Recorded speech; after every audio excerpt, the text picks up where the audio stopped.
ইসরায়েলের Tel Aviv শহর থেকে শুরু করে বিভিন্ন শহরে একেবারে নরকে পরিণত হয়েছে। শুধু আগুন আর ধোঁয়া ছাড়া কিছুই নেই। ব্যাপক ভয়ঙ্কর খারাপ অবস্থা।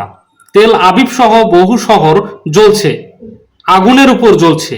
জাস্ট একটা জাহান্নামে পরিণত করেছে ইরান ইসরায়েলকে। ইসরায়েলের মধ্যাঞ্চলীয় শহর বেনিব্রাক, এই বেনিব্রাক শহরে এমন এক ক্ষেপণাস্ত্র হামলা চালিয়েছে যে ক্ষেপণাস্ত্রের আঘাতে রাস্তার অর্থাৎ মাটির নিচে যে সুয়ারেজ লাইন, এই লাইন ভেঙে চুরমার হয়েছে এবং এই শহর এখন তলিয়ে যাচ্ছে পানিতে।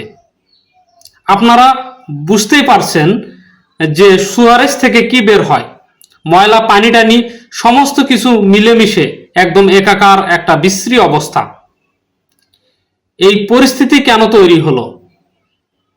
এই যে আমেরিকা এবং ইসরায়েল এতটা মার খাচ্ছে, তার মূল কারণ কি? তার মূল কারণ একটা, তারা প্রচন্ড রকমের অহংকার করেছিল এবং ইরানকে আন্ডার এস্টিমেট করেছে, তুচ্ছ তাচ্ছিল্য করেছে, ছোট মনে করেছে, দুর্বল মনে করেছে। আসলে ইরান যে সমস্ত কথা বলে, পরে ইরাকের মতো হবে কিনা, ইরান কি আসলে টিকতে পারবে, তাদের কি আসলে আমেরিকা ইসরায়েলের সাথে লড়াই করার ক্ষমতা আছে? সুপ্রিয় দর্শক, আসসালামু আলাইকুম। আপনাদের সবাইকে স্বাগত জানাচ্ছি এখনকার আলোচনায়। আপনাদের সঙ্গে আছি আমি রবিউল ইসলাম। দর্শক, আপনারা সবাই জানেন যে মার্কিন প্রেসিডেন্ট ডোনাল্ড ট্রাম্প জাতির উদ্দেশ্যে ভাষণ দিয়েছেন। সারা বিশ্বের মানুষ অপেক্ষায় ছিল প্রেসিডেন্ট ট্রাম্প কি বলেন, কিন্তু তিনি যা বলেছেন তা আস্ত ডিম। ডোনাল্ড ট্রাম্প দাবি করেছেন যে যুদ্ধ একদম শেষ পর্যায়ে, আমরা যুদ্ধে বিজয়ী হয়েছি, যুদ্ধ শেষ করে দেব খুব শীঘ্রই।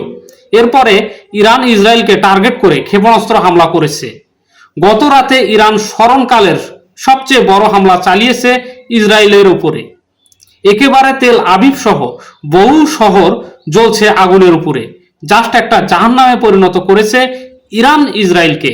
এবং আরেকটা তথ্য জানাই, ইসরায়েলের মধ্যাঞ্চলীয় শহর বেনিব্রাক, এই বেনিব্রাক শহরে এমন ক্ষেপণাস্ত্র হামলা চালিয়েছে যে ক্ষেপণাস্ত্রের আঘাতে রাস্তার অর্থাৎ মাটির নিচে যে সুয়ারেজ লাইন, এই লাইন ভেঙে চুরমার হয়েছে এবং এই শহর এখন তলিয়ে যাচ্ছে পানিতে। আপনারা বুঝতেই পারছেন যে সুয়ারেজ থেকে কি বের হয়, ময়লা পানি টানি সমস্ত সবকিছু মিলেমিশে একটা একাকার অবস্থা। সুপ্রিয় দর্শক, ডোনাল্ড ট্রাম্প জাতির উদ্দেশ্যে ভাষণ দিয়েছেন। তিনি 20 মিনিটের একটা ভাষণ দিয়েছেন। 20 মিনিটের উপরে যায়নি, 20 মিনিটের একটু কম ছিল মনে হয়। কিন্তু সবচেয়ে দুঃখজনক হচ্ছে যে সারা বিশ্বের মানুষ তার ভাষণের দিকে তাকিয়ে থাকলেও তিনি তেমন কোনো গুরুত্বপূর্ণ ঘোষণা দিতে পারেনি এই ভাষণের মধ্য দিয়ে। অর্থাৎ যুদ্ধ শুরুর আগে বা যুদ্ধ শুরুর পর বা যুদ্ধ চলাকালীন এতদিন তিনি যে কথা বলেছেন, সেই কথাই তিনি মূলত আবার তার ভাষণে উল্লেখ করেছেন। ডোনাল্ড ট্রাম্প যে ভাষণ দিয়েছেন, সেই ভাষণ নিয়ে আল জাজিরা একটা বিশ্লেষণ করেছে। প্রথমত ডোনাল্ড ট্রাম্প বলেছেন যে এই যুদ্ধ জরুরি ছিল, কারণ ডোনাল্ড ট্রাম্পের ভাষায় ইরান হচ্ছে পৃথিবীর সবচেয়ে নিকৃষ্ট একটা জাতি, শয়তানের জাতি। তারা পারমাণবিক বোমা বানালে পৃথিবী একেবারে ধ্বংস হয়ে যেত। এই জন্যই এই যুদ্ধ জরুরি ছিল। তিনি যুদ্ধের পক্ষে মূলত সাফাই গেয়েছেন। তারপর আমেরিকা এই যুদ্ধে জিতে গেছে, অলরেডি ভিক্টোরি। যুদ্ধে যদি জিতে যায় তাহলে আবার নতুন করে সেনা আনার দরকার কি? আর হরমুজ প্রণালী খোলা থাকলো কি থাকলো না, এ অবস্থায় ছেড়ে দিয়ে চলে যাবে, এ সমস্ত ঘোষণা দেওয়ার দরকার কি? তারপরে তিনি বলছেন যে যুদ্ধ অব্যাহত রাখতে হবে। তো যুদ্ধ যদি জিতে যায় তাহলে আবার অব্যাহত রাখার প্রশ্ন আসছে কেন? অর্থাৎ ডোনাল্ড ট্রাম্পের এই বক্তব্য যে এক ধরনের ভ্যালুলেস বলা যায়, সেটা বোঝাই যাচ্ছে। তারপরে বলেছেন এই যুদ্ধ খুব শীঘ্রই শেষ হবে। তিনি একবার বলছেন যে এই যুদ্ধে আমরা জিতে গেছি, আবার বলছেন এই যুদ্ধ অব্যাহত রাখতে হবে এবং খুব শীঘ্রই এই যুদ্ধের অবসান ঘটবে। মজার ব্যাপার হচ্ছে, ডোনাল্ড ট্রাম্পের এই বক্তব্য দেওয়ার পরেই তিনি বলেছেন যে আমরা একদম যুদ্ধ শেষ করার পর্যায়ে খুব কাছাকাছি, এবং তিনি তার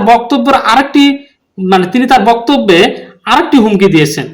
ইরান যদি আমেরিকার সঙ্গে চুক্তি না করে তাহলে ইরানকে একদম প্রস্তর যুগে, পাথরের যুগে পাঠিয়ে দেওয়া হবে। হাজার হাজার বছর আগের কথা, যখন মানুষ আগুন জ্বালাতে পারত না, বন্য জঙ্গলে পাহাড়ের গুহায় বসবাস করত, সেই রকম একটা যুগে পাঠাইয়া দেবে ইরানকে। কিন্তু আসলে কি তিনি সেই ক্ষমতা রাখেন? আর ইরান কি বসে বসে আঙ্গুল চুষবে? এটা কি মনে হয়? ডোনাল্ড ট্রাম্পের মাথায় কি আছে? আমেরিকার একজন সাইকোলজিস্ট বলেছেন যে আমি শিশু মনোরোগ বিশেষজ্ঞ নই। ডোনাল্ড ট্রাম্প যে কথাগুলো বলছেন তা হলো শিশুসুলভ কথা। ডোনাল্ড ট্রাম্পের ভাষণ দেওয়ার পরেই 20 থেকে 25 মিনিটের ভেতরে S&P নামে একটি কোম্পানির $550 বিলিয়ন উধাও। মার্কিন শেয়ার বাজারের পরিস্থিতি দেখেন। দেশের জনগণ তার এই বক্তব্যে ভীষণভাবে হতাশ হয়েছে। আমেরিকার জনগণ, সারা বিশ্বের মানুষের প্রত্যাশা ছিল যে আমেরিকা দয়া করে এই যুদ্ধ বন্ধ করুন। এই যুদ্ধের কারণে সারা বিশ্বের অর্থনীতি ধ্বংস হয়েছে, শেয়ার বাজার ধ্বংস হয়েছে, তেলের দাম বেড়েছে, আরব বিশ্বের তেল গ্যাস ধ্বংস হয়ে যাচ্ছে। ইরানেরও সেম একই অবস্থা। ইসরায়েল নামক যে একটা জবরদখলকারী দেশ আছে, সেই দেশের অস্তিত্ব অবশ্যই হুমকির মুখে এই ট্রাম্প এবং নেতানিয়াহু যুদ্ধের কারণে। গতকাল পারস্য উপসাগর থেকে একটা মার্কিন তেলবাহী জাহাজ মুভ করছিল, তখনই তাতে ইরান ক্ষেপণাস্ত্র হামলা চালিয়ে দিয়েছে। কাতারের একটা LNG বাহী জাহাজে হামলা চালিয়েছে ইরান।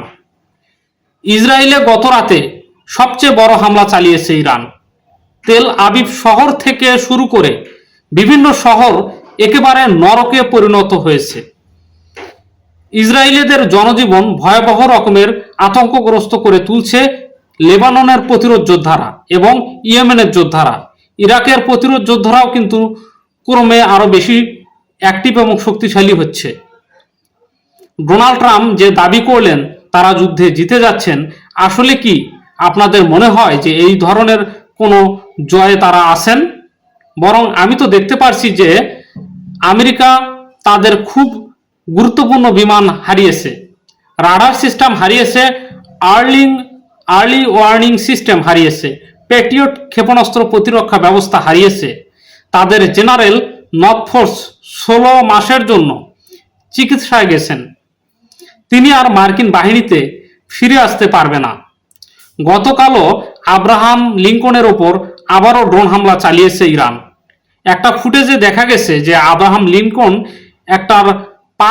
একটা পাশ মারাত্মক ক্ষতিগ্রস্ত হয়েছে। ডোনাল্ড ট্রাম্প একটা লেজে গবরে অবস্থা তৈরি করেছে। ইরানের বিরুদ্ধে যুদ্ধ করার সাহস আগে কোনো প্রেসিডেন্ট দেখাতে পারেনি, কিন্তু এই ডোনাল্ড ট্রাম্প সেই কাজ হাত দিয়েছে একজন ব্যক্তির উস্কানিতে। সেটি হলো ইসরায়েলি প্রেসিডেন্ট নেতানিয়াহু। নেতানিয়াহুকে খুশি করতে তিনি এই যুদ্ধে জড়িয়েছেন। এখন আমেরিকার জনগণ প্রচণ্ডভাবে ক্ষিপ্ত।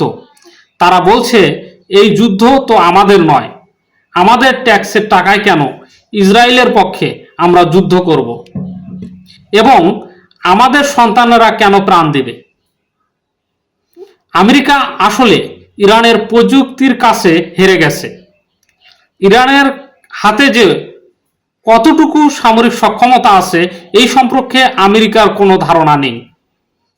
ইরান বলছে নো, কোনো চুক্তি হবে না, আমরা অন্তত আরো 6 মাস যুদ্ধ করব। চূড়ান্ত বিচারে গিয়ে যা দেখতে পারছি সেটা হচ্ছে আমেরিকা এই যুদ্ধের ভেতর দিয়ে সারা বিশ্বে তার প্রভাব প্রতিপত্তি ক্ষুণ্ণ করবে। ইসরায়েল নিশ্চিতভাবে তার অস্তিত্বের সংকটে পড়বে। ইসরায়েল থেকে বিরাট জনসংখ্যা চলে যাবে এবং ইসরায়েল বিশ্বের মানচিত্র থেকে ধীরে ধীরে মুছে যাবে। ইরান এবং তার প্রক্সি ফোর্স এবং প্ল্যান নিয়ে আস্তে আস্তে এগোচ্ছে। আমেরিকা এবং ইসরায়েল এতটা মার খাচ্ছে তার মূল কারণ তারা প্রচণ্ড রকমের অহংকার করেছিল এবং ইরানকে আন্ডার এস্টিমেট করেছিল। তারা ভেবেছিল ইরান একটা নিষেধাজ্ঞার ভেতরে থাকা দেশ, গরিব হয়ে গেছে, তারা কি সামরিক সক্ষমতা তাদের কি থাকবে নাকি? কিন্তু আসলে ইরানের হাতে কৌশলগত প্রযুক্তি এবং সামরিক সক্ষমতা সবকিছুই ছিল, সেটা তারা দেখাচ্ছে। ফাইনালি কি হতে যাচ্ছে? ইরানকে এই অবস্থায় একেবারে ধ্বংস করে দেওয়ার জন্য একমাত্র পথ হলো পারমাণবিক অস্ত্র ব্যবহার করা। কিন্তু এই কাজটা এত সহজ হবে না।